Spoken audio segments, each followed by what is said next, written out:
Praise the lord. मसीह यीशु में आपकी और आपके घरानों की सलामती हो। मैं एवेंजलिस्ट रूथ सुदागर और आज का मेरा टॉपिक है ईमान की अच्छी कुश्ती।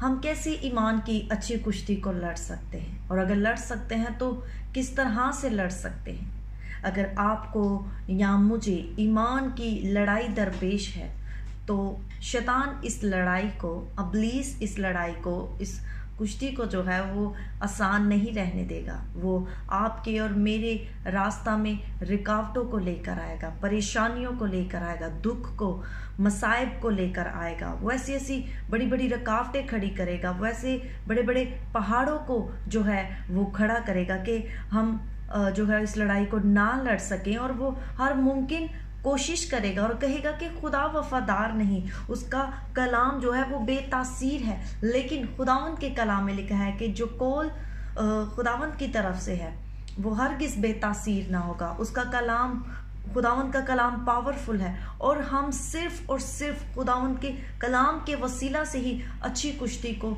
लड़ सकते हैं। उस हमेशा की ज़िंदगी को ले सकते हैं, उस ताज को ले सकते हैं जिसको उसने हमारे लिए रख छोड़ा है। जब इब्लीस आपको ऐसा कहे या मुझे कहे, हमारे साथ नेगेटिव या मनफी हालात से होकर बात करे, ख्यालात या वाक़यात के वसीला से ऐसे हमसे बात करे, तो उस लम्हे हमें कहना चाहिए कि ये एक अच्छी लड़ाई है, मैं इस लड़ाई को लड़ूंगा, ये बुरी लड़ाई नहीं है।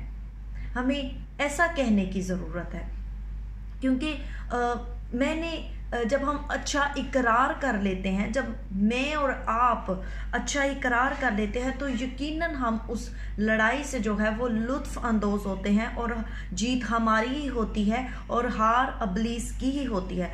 एक लड़ाई जो हमने लड़नी है वो ये लड़ाई है कि वो फतहमंद लड़ाई है, वो अच्छी लड़ाई है। ईमान की कुश्ती एक ईमान का इकरार का तकाजा करती है, और जिस चीज़ पर आपको काबिज होना है, जिस चीज़ को आपने हासिल करना है, फतह हासिल करनी है, ज़रूर है कि आप अपने मुंह से उसका इकरार करें कि ये चीज़ मेरी है, मैं फातिह हूँ, मैं ब्लेस्ड हूँ, मैं विक्टोरियस हूँ और मैं अनॉइंटेड हूँ। फिर ही आप खुदा के कलाम के वसीला से जो है ईमान की अच्छी कुश्ती को लड़ सकते हैं।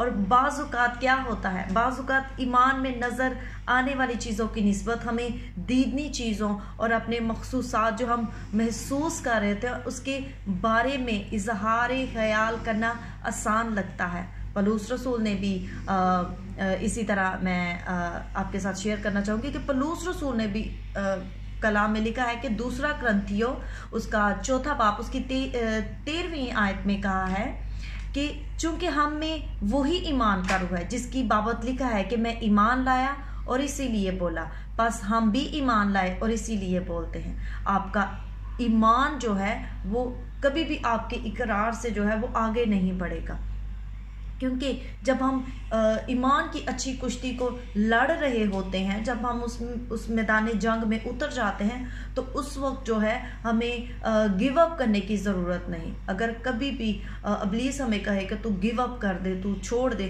तो उसी वक्त फ़ौरन जो है खुदावंद का कलाम हमें दलेरी देता है, जुर्रत देता है। हम सिर्फ और सिर्फ जो है ईमान से और खुदा के कलाम से अच्छी कुश्ती को लड़ सकते हैं। मैं और आप सिर्फ और सिर्फ ईमान से और खुदा के कलाम से अच्छी कुश्ती को लड़ सकते हैं। और ईमान के वसीला से हम जो है जो जंग शुरू होती है, ईमान ही के वसीला से जंग शुरू होने से पहले ही नतीजे का जो है ऐलान हो जाता है, रिजल्ट आ जाता है। वो इस तरह से क्योंकि हम जानते हैं कि यीशु का लहू, खुदावंद यीशु का नाम जो है, यीशु का लहू जो है, रब्बुल फाज का नाम जो है वो हमें फाते बनाता है, और उसने अपने हर नाम से ज़्यादा अपने कलाम को अज़मत दी है। इसीलिए हमें भी खुदावंद के कलाम को और उसको जो है पहला दर्जा देने की ज़रूरत है, ताकि हम ईमान की अच्छी कुश्ती को लड़ सकें। और इब्लीस चाहे कितनी भी कोशिशें करे, हर तरह कोई भी